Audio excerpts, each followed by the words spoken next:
Elementary as a deranged gunman took the lives of 2 teachers and 19 children. According to Uvalde officials, the video was meant to be seen first privately by family members of the victims this weekend.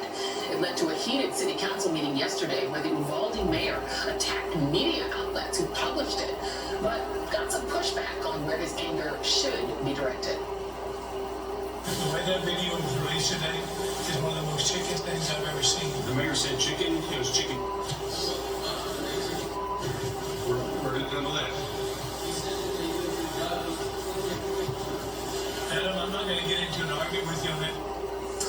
Well, we're going to show you some of that surveillance video, obtained and edited by the Austin American Statesman and KVUE. Now, given what we now know happened inside those classrooms, this video of what otherwise looks meandering is actually infuriating.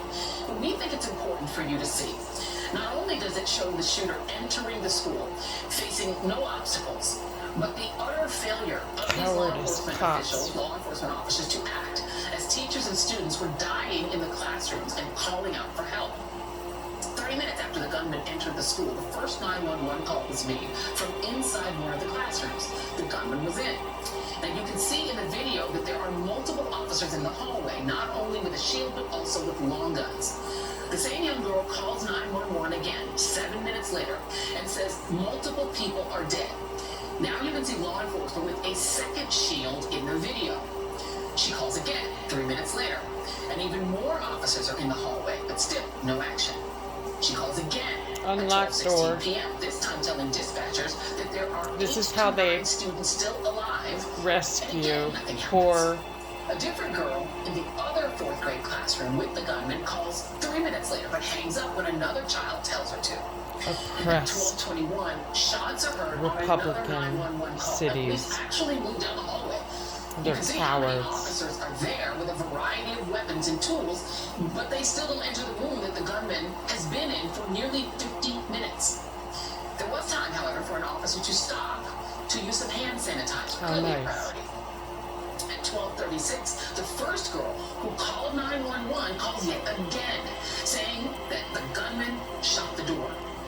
Less than 10 minutes later, she asks the dispatchers to please send the police now, not knowing that there was a they're never whole going to contingent come of officers that, as unless you can they're see, white people involved. literally right outside her room. At Cowards. 12:37, the girl repeats her plea for police to Confederate come in and Russians. save them. Traitors. 77 minutes after the gunman entered the school, gunfire can be heard from police taking out the shooter. Joining me now is Donnell Harvin, Senior Policy Researcher at the RAND Corporation and former Chief of Homeland Security and Intelligence for Washington, D.C. He was also a first responder following the shooting at Sandy Hook Elementary. Donnell, it's always good to see you. I want to walk back through this video with you since you are a professional and I am just a bit outraged by watching that video. And so let me just play the first piece. This is officers who are running away from the classroom where shots were fired. Walk us through what they did wrong here. What should they have done? Well, they Cowards. weren't familiar with the landscape, and they encountered heavy fire. They had no cover, and so at that point you have a choice of fight or flight. They chose to flight, and they gave up that hallway. Once you give up that location to a shooter, to re-enter that requires tactics and willpower that it appears they lacked for quite some time before some other individuals decided to go down there.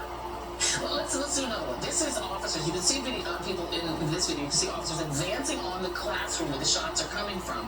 And officers with long guns are out front, followed by officers with shields. Explain that and whether that is right or wrong. Well, I mean, this is just general confusion at this point. So, we've talked about, and I've been on your show several times, how the chief said he wasn't in charge. That's clearly the only truthism that we see that's being spoken. It didn't seem like anyone was in charge. And so generally when you have a barricade situation like that with an armed assailant and you're waiting for shields, which the chief told us he didn't have. He also said that he didn't have long guns. We see that those are both not true. The individuals going down range, in this particular case down the hallway, should be stacked up behind those shield bearers.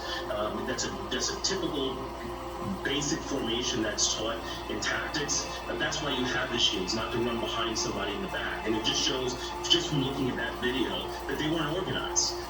You stacked up behind 2, 3, 4 deep if you only have one shield, behind the shield bearer, and you have long guns behind that individual. So this just speaks of the chaos that you and I spoke about weeks ago.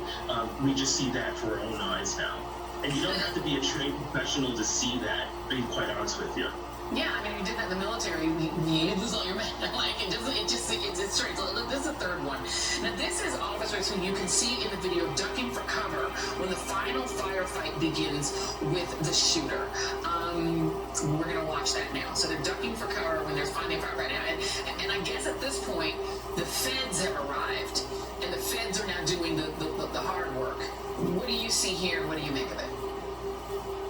Well, the fact of the matter is you had individuals go down, and then it seemed like everyone that's on camera was shocked that they were shooting. Once again, it tells you that there was no command and control, and there's no coordination, that they were making entry. All those folks that you're seeing right now kind of milling around trying to figure out what happened, should I go down, should I not? There's no leadership.